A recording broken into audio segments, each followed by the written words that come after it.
Welcome to Litcast, the podcast covering literature notes and revision for GCSE. These podcasts are designed to be used as an additional revision tool. There's nothing new or groundbreaking here, just revision notes in an on-the-go friendly format.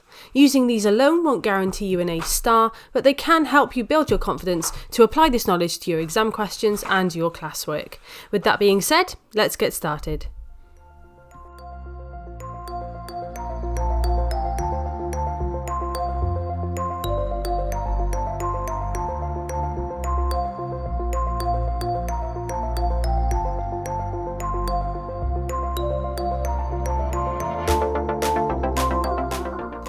Hello and welcome back to Litcast. In this episode we're going to be looking at the character of Larry LaSalle from Heroes by Robert Cormier. So Larry LaSalle is really easy to define at a surface level as the bad guy in Heroes, but he's actually an awful lot more complex than that. He's a mysterious youth worker who has the ability to find and develop the talents of young people, but beneath the surface there lies a dark and unpleasant secret. And through the character of Larry, Cormier really explores that idea of heroism and what it means to be a hero and what you have to do to be called a hero, and whether doing good things is enough if you do bad things, and that kind of constant tension between the concept of being a hero and being fatally flawed. So Larry arrives in Frenchtown and he creates an instant impression. And the quote that is used quite often is that the one with the lock of blonde hair and teeth like a dazzling movie star with the movie star smile. The phrase movie star in particular is really interesting in relation to Larry LaSalle, because a movie star most of the time is famous for pretending to be someone he's not or she's not. And a movie star quite often plays someone who's much more heightened, much more fantastical, and Larry LaSalle ultimately plays a role in Frenchtown in the same way that an actor plays a role in a movie. So that movie star smile, again, is that idea that I spoke about in the Nicole episode, that idea that foreshadowing almost subconsciously seeps into the narrative and into the vocabulary at certain points, and that's partly due to that idea that Cormier uses Francis and Francis's voice and his experiences to tell this story. So if Francis was telling this story and writing this story, then he's writing it with hindsight, so he knows what will happen, he knows those negatives that will happen. With carefully targeted encouragement, he helps young people find unexpected talents. He's predatory and calculating in his approach to Nicole, and again in the Nicole episode I read a little extract which really kind of shows that predatory nature, and predatory is a really lovely word to use in relation to Larry, and manipulative. There's a quote where he says where Cormier says that Larry manipulated the spotlight onto Nicole, and that choice of verb is hugely important, and it's that level of analysis that you really want to get to, because this book's great, but it gets 10 times better when you pick it apart like this and you look at how carefully crafted each word is. And just that word manipulated tells us so much about Larry LaSalle.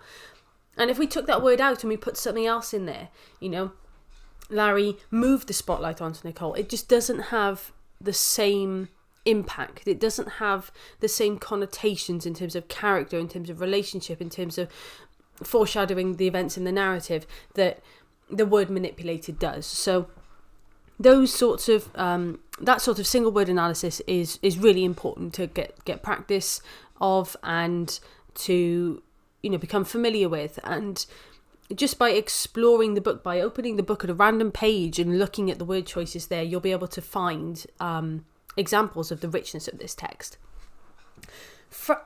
Larry builds Francis and Nicole's confidence. He's not all bad, and it's really hard to say that knowing about what happens in the book, but if you look at it just sort of pragmatically, there is goodness before all of this happens, and you can look at his motivations, and you can certainly argue that his motivations are certainly not pure when he's doing these good things, but he did do some good things, and you do have to acknowledge that when you're writing.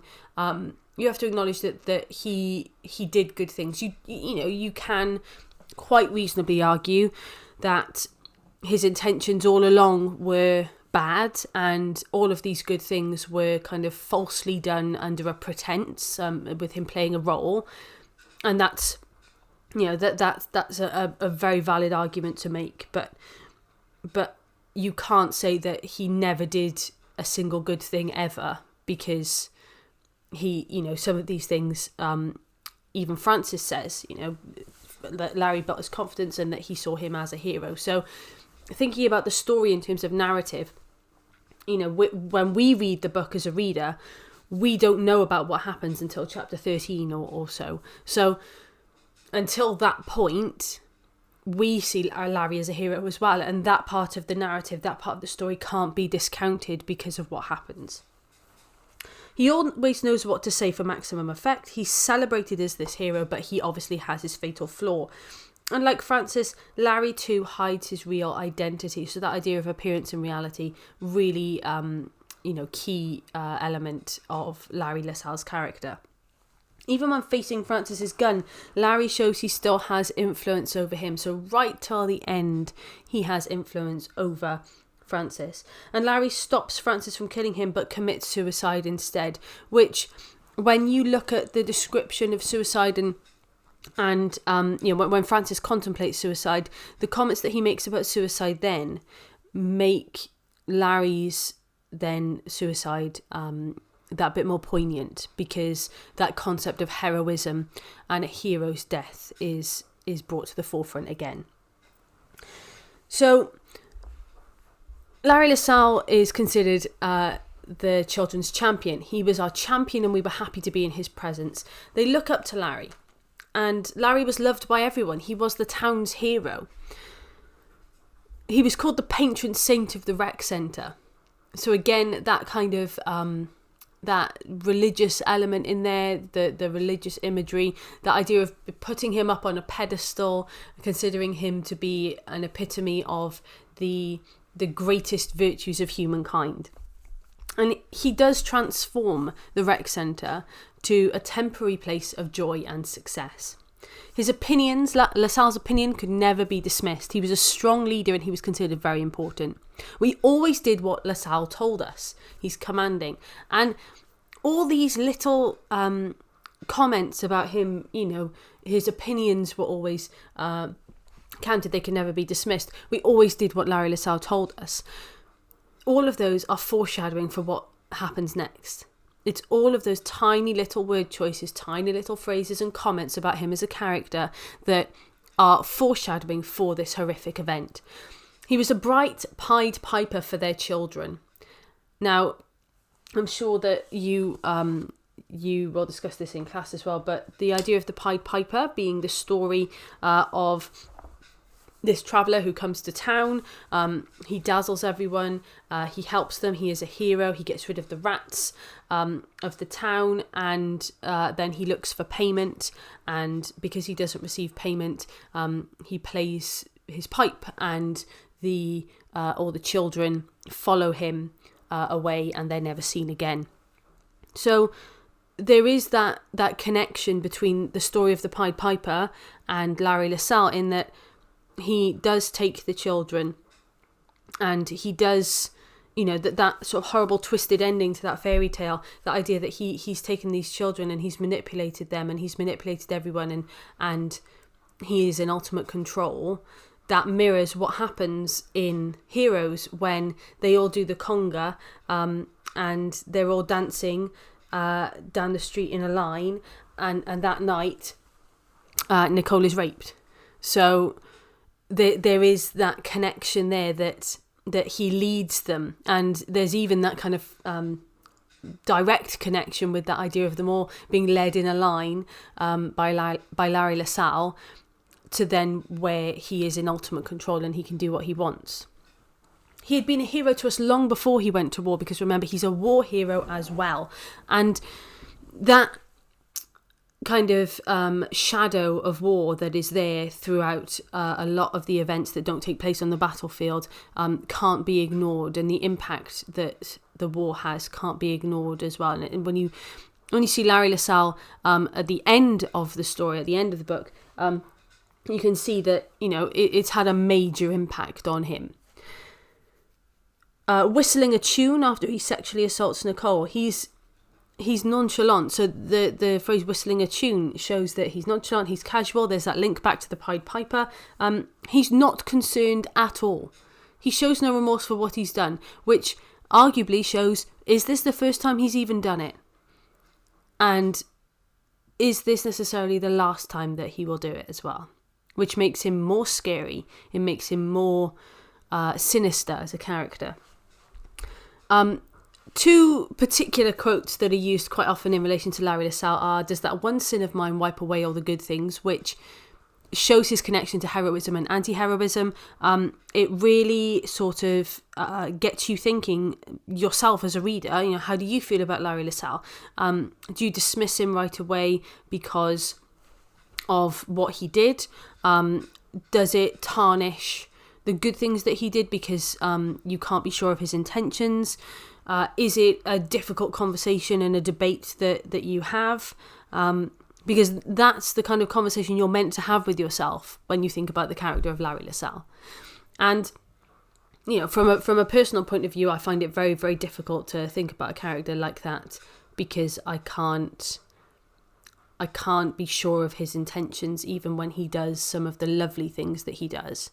And that, for me, is more sinister than someone who is just outright bad and just does bad things. But you might feel differently, and again, it's about arguing your point and providing valuable discourse on these ideas.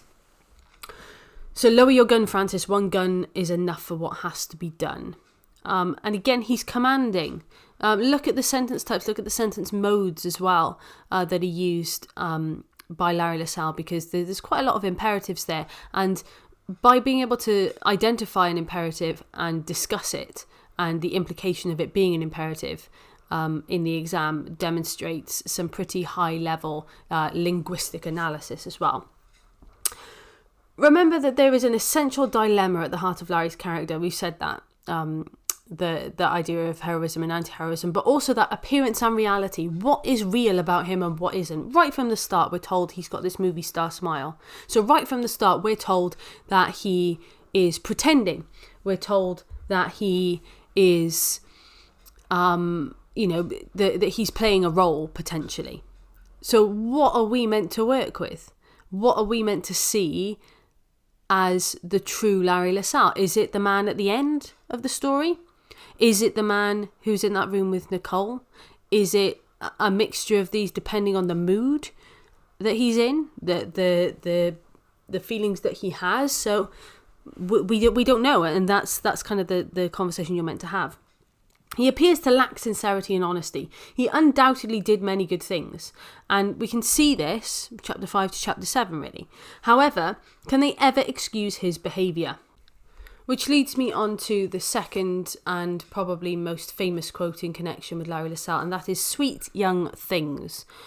Now, he describes the girls that he manipulates, and that's where it's girls because it says things. So we know that it's not just Nicole. We know that he's done this before, potentially had done it after Nicole as well. That idea of sweet young things, he says that at the end of the story. So is he remorseful at any point? It's difficult to say, but I would say no, because he still describes them as sweet young things. Now, if you pick that apart and look at each word individually, it becomes more sinister as you go. So sweet is a word that we would associate with taste. If you're looking at this from a themes point of view and from stories, you could link that to other quite grim and sinister fairy tales that have connections to, or some people say have allusions to, sexual assault.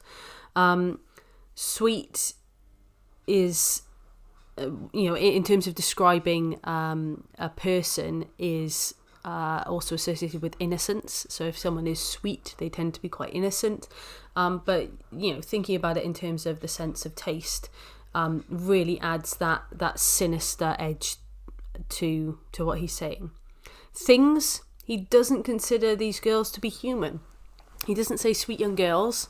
He says sweet young things. They're not human. And if you remember back in the Nicole episode, we talked about the description of her whimpering like a small animal trapped after the rape, because her humanity had been stripped from her and she was degraded by him.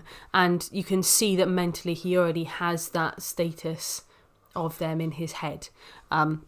So things being less than human, more animalistic, which again links to the animalistic tendencies of him as well. He can't control his sexual urges in the way that, humans have evolved and are more kind of mentally sophisticated and able to control themselves and to be less animalistic in comparison to animals. So it kind of lends itself to that too. And also young, which really kind of finishes the sinister nature of this quotation. Young, he's talking about, he doesn't say that he defines the people he's sexually attracted to by beauty. He doesn't say sweet, beautiful things. He doesn't say sweet, talented things.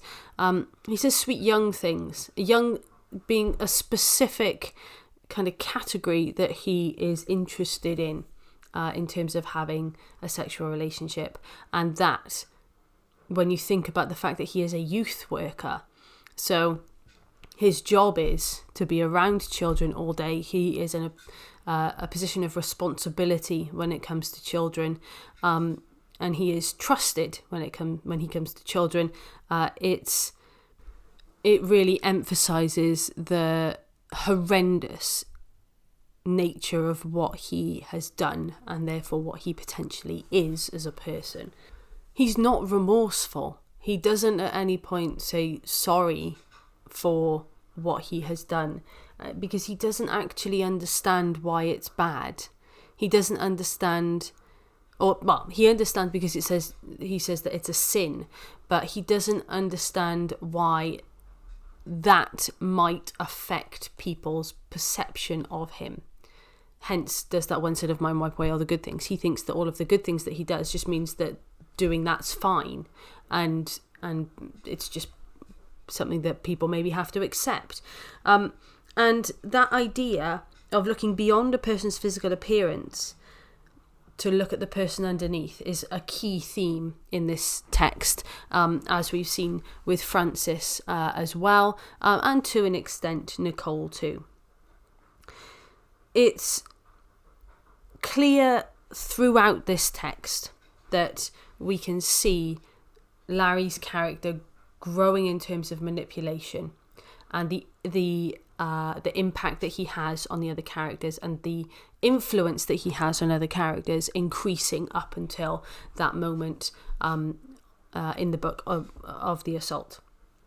You want to try as a sophisticated reader to show that you're aware that it's difficult to accept anything that Larry says as the truth, because he is deluded. He does think of himself as a hero.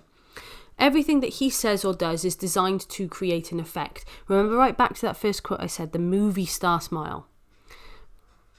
Playing a role. And this heightened almost caricature of a person. And even his name, we don't even know if his name is his real name.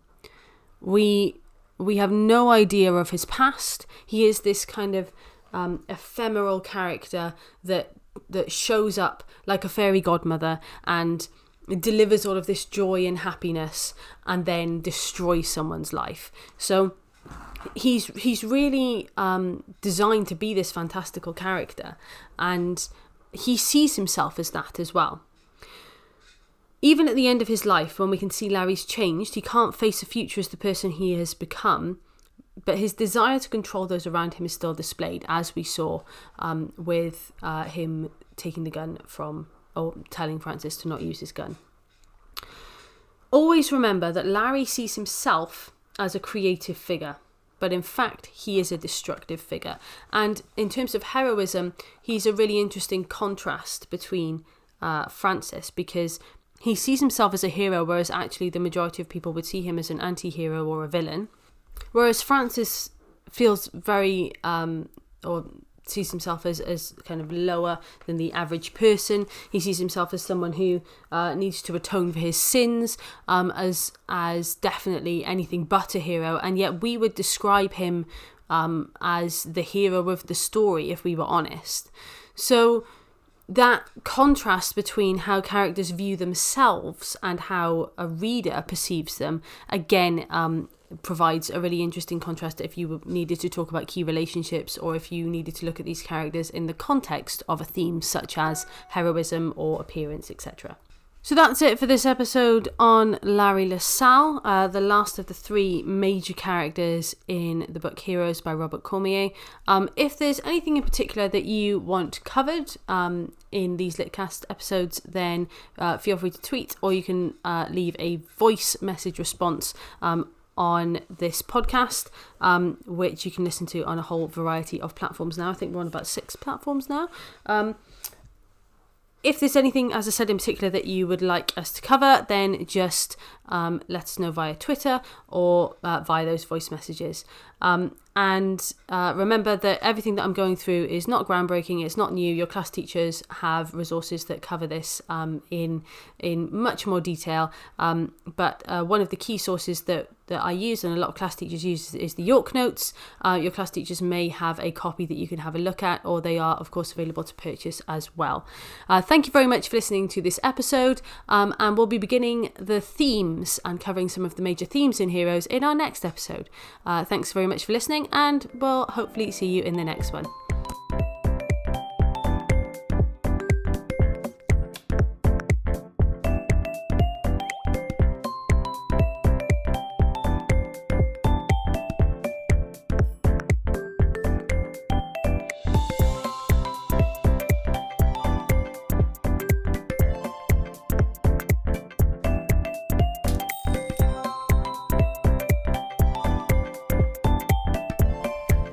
The music used in this podcast is by Ixon, and you can find him on SoundCloud. The tracks used are Eclipse and Explore.